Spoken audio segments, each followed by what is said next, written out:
Okay, I would like to talk about starting a business as an entrepreneur, as a young entrepreneur with a little capital or actually none at all. Uh, when you talk about this, to most people, it seems like the most impossible idea that can ever happen. But yes, it's true. There are people who are building big business ventures or empires from very little capital or none at all.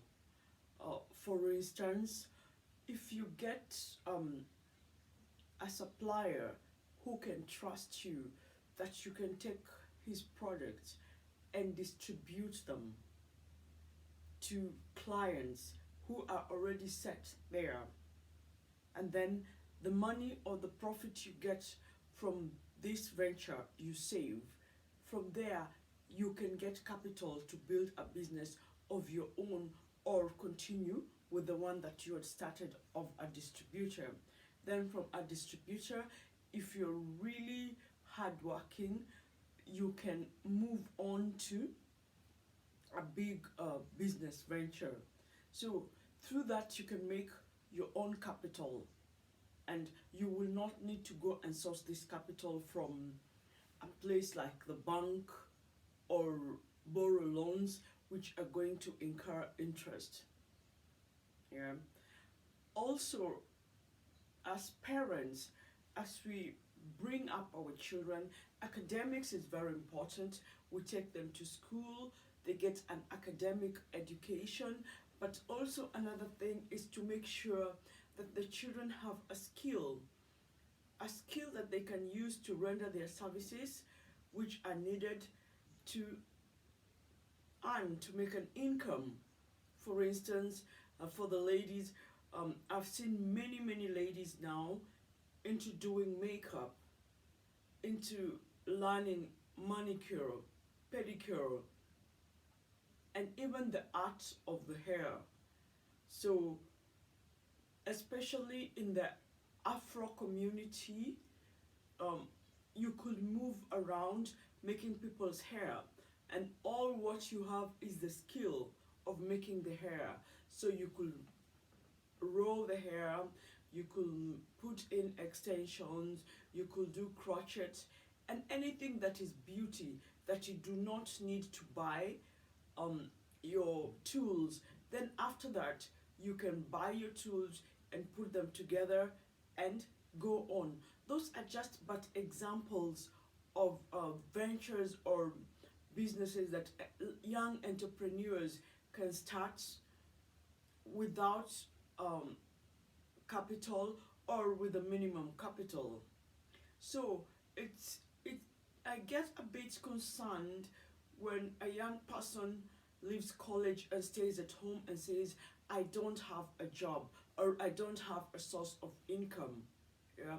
You could even help other students um, to study, you know, to study so that they can achieve recommendable academic results at a fee. So there are many forms of services that a young entrepreneur who's just finished college or who is even in high school can venture into to earn a little income to sustain themselves other than going all the time to the parents.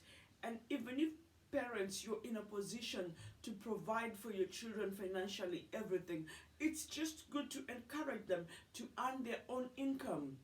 Yeah.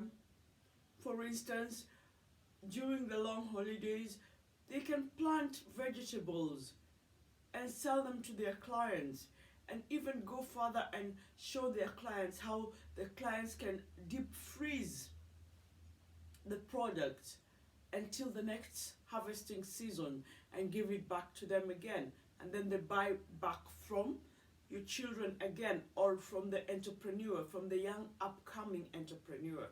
So let us encourage the youth and the young people how to uh, start a venture or create incomes or jobs without um, a large capital or minimum capital or none at all, just using the resources that you have at home.